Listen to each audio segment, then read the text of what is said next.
Moving on. So I'm going to get started on my putting green. So I needed to remove the cup. So I trimmed around the edge of the cup, get it all nice and cut good, because I'm going to put that grass plug back in it. And this grass plug is way overgrown. I cut it with some scissors just to trim it down a little bit, but it was probably a good three inches thick, something like that. So it's not the greatest looking. I hadn't really planned ahead on getting this taken care of, but I wanted to get that plug back up so when I dethatched it and aerated it with my aerating blade, it was going to have something there to keep it from just falling in the hole or whatever. So I compacted it down really good, and it really didn't match very well, but I raked it up to get it ready, because I'm going to get ready to mow here in just a second. But normally I would take a new cut of the putting green hole and I'd put it in the old hole, and I would just use that same grass. So here I'm actually cutting at 1.5 inches. It was the lowest I was willing to go. And then you see here, this is that whole cut with that there. Here's the good old Sun Joe again. This guy's going to be coming out and making quite a few appearances this year, because I'm not done with him still. I've done the putting green and I've done the Kentucky bluegrass in the front yard twice already. And I'm getting ready to use that thing again today on the Kentucky bluegrass, because I want to get that taken care of. We'll talk about that in a second. So anyways, I dethatched it twice, and I used the Honda lawnmower to suck up all the grass there. You see it does a really good job. This thing does a really great job as a vacuum. I mean, you talk about an overpriced product. This Honda lawnmower, for what I use it for, very overpriced. So after I dethatched it, I did come back and I mowed it again, because it brought up a lot of the laying down blades, because Kentucky or bent grass, it grows so laterally and spreads that it gets really long, runners and stuff like that. So I just wanted to get it cut nice and tight. Came back and mowed it. So now I'm using that stupid Scott spreader again. I mean, at least it does a good job here with the sand. I have it wide open, and I'm using the medium grit silica sand right here. They're 100-pound bags, and at this time of day, I'm so tired and worn out, I can barely even lift this thing. I'm just kind of work. So I'm kind of dumping it out of the wheelbarrow into the spreader. I dumped 250 pounds of sand on the putting green, and it pretty well covered it. And then I used my lawn level rake, and I just dragged it, trying to get the dirt worked in as good as possible. I mean, I spent probably a good 20, 30 minutes just dragging, doing circles on this putting green, getting the sand spread as good as possible. Came back and rolled it, and now I'm going to get back to that stupid Scott's drop spreader.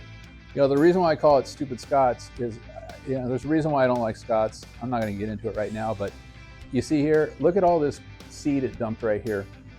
I mean, I had it open too wide, but the problem is when you push it forward, it doesn't push out at the same consistency as if you pull it backwards. When you pull it backwards, it actually drops better. So I spend more time dragging it than pushing it. But after I got all that seed dropped, I used all the seed that I had. I think I had a 5-pound bag of seed. I don't remember it, maybe a little less.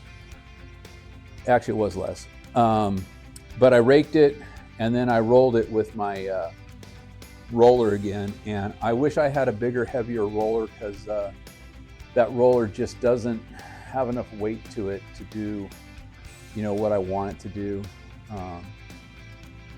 So, I mean, it does the job, but I got to do it a couple of times.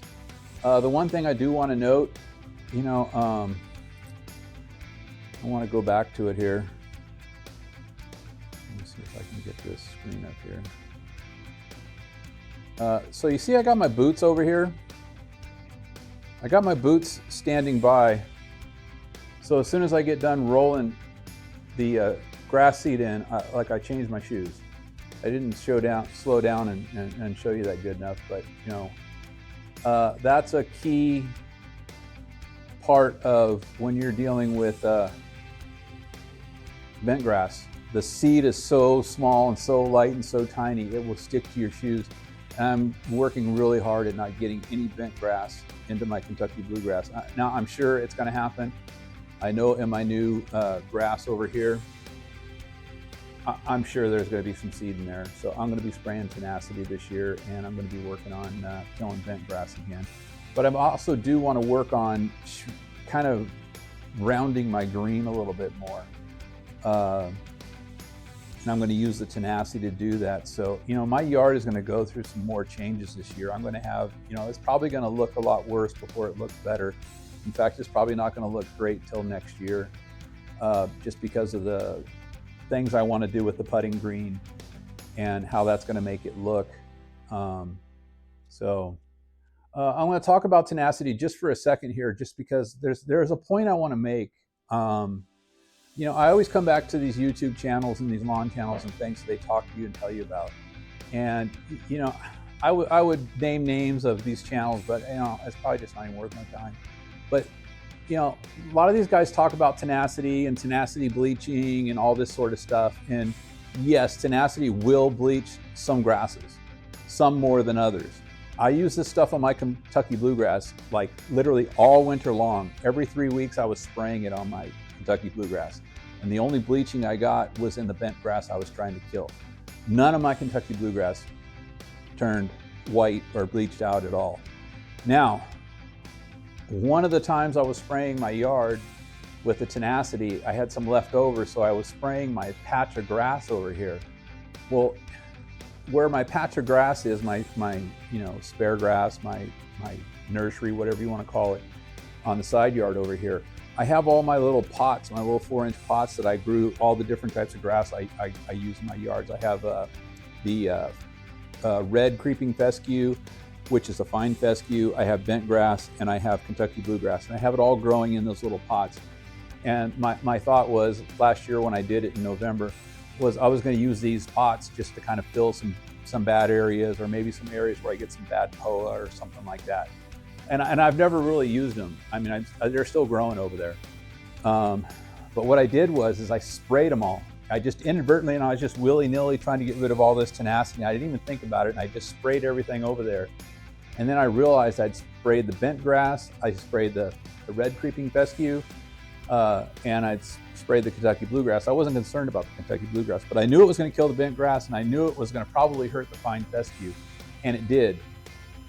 So I got over there with a water hose, and I, you know, rinsed it as best as possible, knowing, you know, I'm probably, you know, in a losing battle with this. But I was surprised that it didn't kill the fine fescue or the bent grass. It did bleach it out for a couple of weeks. It did look really bad, and I thought I was going to lose all the fine fescue, but it's actually grown back, and it's actually filling back in pretty well. The bent grass has recovered fully.